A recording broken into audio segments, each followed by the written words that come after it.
দেখুন আজ সকাল সকাল চলে আসলাম আপনাদের সাথে মোলাকাত করতে। আজকের মোলাকাত শুরু হবে বড়ি দিয়ে। এই দেখুন, এক মুঠো বড়ি দিয়ে দিলাম কড়াইতে। এই এক মুঠো বড়ি দিয়ে লাল করে ভেজে নেব। দেখুন বড়িগুলো কি সুন্দর, বাড়িতে বানানো কিন্তু। দেখেছেন বড়িগুলো কত সুন্দর? তুলে নেব বড়িগুলো।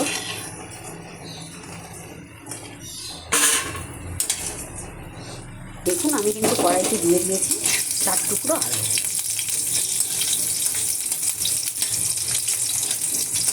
বড়ি দিয়ে আমি একটা বর্ষায় ঝোল বানাবো। সেটা কি দিয়ে বানাচ্ছি একটু দেখুন, সাথে থাকুন। ঝোলটা ঝোল বলতে যেটা হয় জলের মতো সেটা নয়, কিন্তু ঝোলই হবে। একটু গা রসা রসা করে এই যে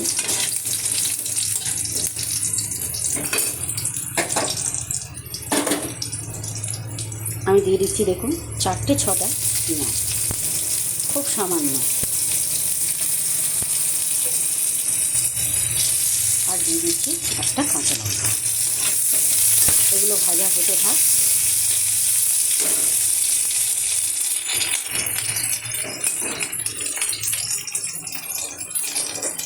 দিয়ে দিলাম একটু লবণ, গ্যাসটাকে গরমে দিলাম।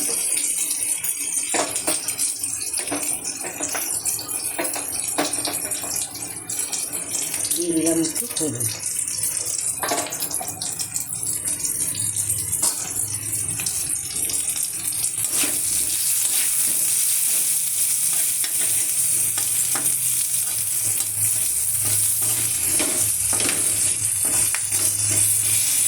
দেখুন আমি একটু অল্প সুন্দর করে ভেজে নিচ্ছি।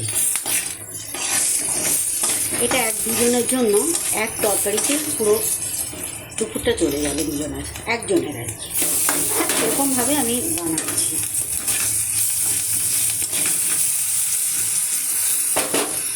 আমি কিন্তু দিয়ে দিলাম হালকা একটু রসুন বাটা আর সামান্য একটু জিরে। আমি গ্যাসটা আবারও কমিয়ে দিলাম, কেন মশলা কষানোর সময় যদি সুন্দর না হয় তাহলে কিন্তু রান্নাটাই সুন্দর হয় না। তাই আমি গ্যাসটা আবার কমিয়ে দিই। একটু অল্প মশলা তো, যার জন্য একটু কষাতে আমার গ্যাসটা কমিয়েই কষাতে হচ্ছে। দেখুন কেমন হয়েছে কষানোটা। এবারে কিন্তু আমি দিয়ে দিচ্ছি, দেখুন খুব পরিচিত সবজি। এই সবজি দিয়ে আজকে ঝোল বানাবো আমি।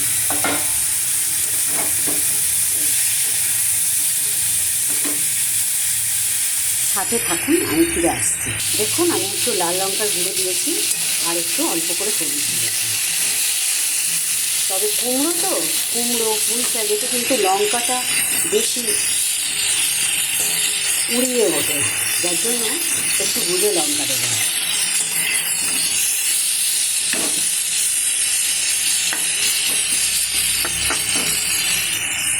কষানো চলছে। এই দেখুন বড়ি দিয়ে, মিষ্টি কুমড়ো দিয়ে আর পুঁই শাকের ডাঁটা দিয়ে, আলু দিয়ে আমি আজকে একটা ঝোল বানালাম। সঙ্গে আমি কিন্তু নামানোর আগে একটু গরম মশলা, শাহি গরম মশলা অল্প একটু দিয়ে দিলাম, অল্প দেবে। আর খেয়ে দেখুন কেমন হয় এরকম ঝোল, দারুণ লাগবে। তাহলে আজ আমি আসি। না